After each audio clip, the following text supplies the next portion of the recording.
السلام علیکم ورحمۃ اللہ۔ نور پراپرٹی سے میں ہوں انور سعید۔ کوئی بھی شخص عموماً پراپرٹی خریدتے وقت، چاہے وہ کمرشل پراپرٹی ہے، ریزیڈینشل پراپرٹی ہے یا ایگریکلچر پراپرٹی ہے، بعض چھوٹی چھوٹی غلطیاں کر بیٹھتے ہیں جن کی وجہ سے بعد میں بڑے مسائل پیدا ہو جاتے ہیں۔ اگر آپ بھی کسی قسم کی پراپرٹی خریدنا چاہتے ہیں تو ان چند باتوں کا خیال ضرور رکھیں۔ ان باتوں کا خیال رکھتے ہوئے آپ کوئی بھی پراپرٹی خریدیں گے تو آپ کے ساتھ کبھی بھی دھوکہ یا فراڈ نہیں ہو سکتا اور آپ ایک اچھی ڈیل کرنے میں کامیاب ہو سکتے ہیں۔ پراپرٹی اصل مالک سے خریدیں، اقرار نامے پر پراپرٹی نہ خریدیں۔ مختار عام پاور آف اٹارنی ہو تو پراپرٹی خرید سکتے ہیں۔ اگر آپ مالک سے بھی پراپرٹی خریدنا چاہتے ہیں تو آپ اس سے ملکیتی ثبوت مانگیں۔ وہ آپ کو رجسٹری دکھائے گا۔ آپ رجسٹری کو متعلقہ پٹواری یا کمپیوٹر سیکشن سے کنفرم کریں کہ واقعی یہ شخص اس پراپرٹی کا مالک ہے کہ نہیں۔ اکثر لوگ اتنی ویریفیکیشن میں نہیں پڑتے، تو اس کا حل یہ ہے کہ آپ پراپرٹی کے مالک سے بولیں کہ ایک فریش فرد متعلقہ پٹواری یا کمپیوٹر سیکشن سے لا کر دیں۔ فرد برائے ریکارڈ دیکھنے کے بعد جب آپ کو یہ تسلی ہو جائے کہ اصل مالک یہی شخص ہے تو آپ پراپرٹی خرید سکتے ہیں۔ رہائشی پلاٹ خریدتے وقت اس بات کی تسلی کر لیں کہ پلاٹ کو تتیمے لگے ہوں۔ تتیمے کیا ہوتے ہیں؟ ایک پراپرٹی کو مختلف پلاٹس میں تقسیم کیا ہوتا ہے۔ متعلقہ پٹواری اور بورڈ آف ریونیو میں ہر پلاٹ کے الگ سے قلعے نمبر لگائے ہوتے ہیں۔ اس میں مسئلہ یہ ہوتا ہے کہ اگر ایک پراپرٹی کی آپ نے فرنٹ سائڈ خریدی ہو اور اس کو تتیمے نہ لگے ہوں تو اسی پراپرٹی کے بیک سائڈ پر اگر کسی نے پلاٹ خریدا ہے تو وہ آپ کے فرنٹ سائڈ والے پلاٹ پر قبضہ کر سکتا ہے، کیونکہ قانون کے مطابق مشترکہ پراپرٹی میں ہر شخص ہر انچ کا مالک ہوتا ہے۔ رہائشی پراپرٹی خریدتے وقت تتیموں کا خیال رکھیں۔ اس بات کی تسلی کر لیں کہ پراپرٹی پر کوئی اسٹے آرڈر یا کسی بینک کے اندر کوئی پلج تو نہیں ہے۔ اسٹے آرڈر یا بینک پلج کیسے دیکھیں گے؟ اس کے لیے ریکارڈ کا فرد دیکھنا پڑے گا۔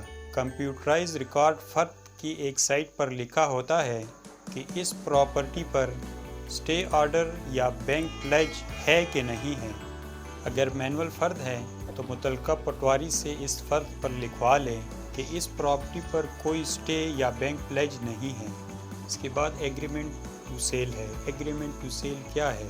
مثلاً جب آپ کوئی پراپرٹی خریدتے ہیں تو اسٹامپ لکھتے ہیں کہ 20 لاکھ کی پراپرٹی ہے، 10 لاکھ ایڈوانس ادا کر دیا اور بقایا 10 لاکھ 2 مہینے بعد یا 3 مہینے بعد ادا کر کے قبضہ لے لیں گے۔ تو ایگریمنٹ کرتے وقت کوشش کریں کہ کسی وکیل کے ذریعے ایگریمنٹ کریں جو ان معاملات کو اچھی طرح سمجھتا ہو۔ اکثر ڈیلر حضرات خود ہی ایگریمنٹ لکھ لیتے ہیں، بعد میں اگر خدا نخواستہ کوئی مسئلہ بنتا ہے تو یہ چھوٹی چھوٹی چیزیں عدالت میں دیکھی جاتی ہیں۔ اس کے بعد ایگریمنٹ پراپر ویلیو کا لکھوائیں اور اس کو رجسٹرڈ کروائیں۔ اگر رجسٹرڈ نہیں کروا سکتے تو کم از کم نوٹری پبلک لازمی کروائیں۔ اکثر لوگ غلطی یہ کرتے ہیں کہ 100-200 والے سٹامپ پر ایگریمنٹ کرتے ہیں۔ پراپر ویلیو ایگریمنٹ کا کیا مطلب ہے؟ پراپر ویلیو ایگریمنٹ میں 1200 کا سٹامپ لگتا ہے اور پراپرٹی کی ویلیو کا 0.01% فیس ہوتی ہے۔ یعنی اگر 50 لاکھ کی پراپرٹی ہے تو 50 لاکھ 1200 پلس 50 لاکھ کا 0.1% بنتا ہے 5000 روپیہ۔ اس طرح 5000 پلس 1200 6200 روپے کا پراپر ویلیو کا سٹامپ ہوگا، تو اس لیے پراپر ویلیو کا سٹامپ کروائیں۔ جب آپ کوئی پلاٹ خریدتے ہیں تو موقع پر پلاٹ کی پیمائش لازمی کر لیا کریں، کیونکہ اکثر ایسا ہوتا ہے جب کوئی ٹاؤن یا کوئی کالونی وغیرہ بنتی ہے تو ایک ہی لائن پر پلاٹ بنے ہوتے ہیں۔ جب اس پر تعمیر شروع ہوتی ہے تو ایک سائڈ سے جب تعمیر شروع ہوتی ہے تو وہ تھوڑا سا آگے بڑھ جاتا ہے اپنے حدود سے۔ اسی طرح جب دوسرا مکان بنتا ہے تو وہ بھی تھوڑا سا بڑھ جاتا ہے۔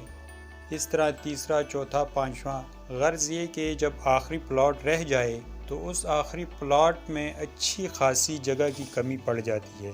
یعنی اگر آپ کا 5 مرلے کا پلاٹ ہے تو وہ جب 10-15 گھر بنتے ہیں تو وہ آپ کا ایک آدھا مرلہ اس میں سے کم پڑ جاتا ہے۔ اس لیے جب بھی آپ پلاٹ خریدیں تو موقع پر اس کی پیمائش لازمی کریں۔ ناظرین، اگر ان تمام پوائنٹس پر آپ عمل کرتے ہیں تو امید کرتا ہوں کہ کوئی بھی آپ کے ساتھ دھوکہ اور فراڈ نہیں کر سکے گا۔ ویڈیو کو لائک اور شیئر کریں اور چینل کو سبسکرائب کریں۔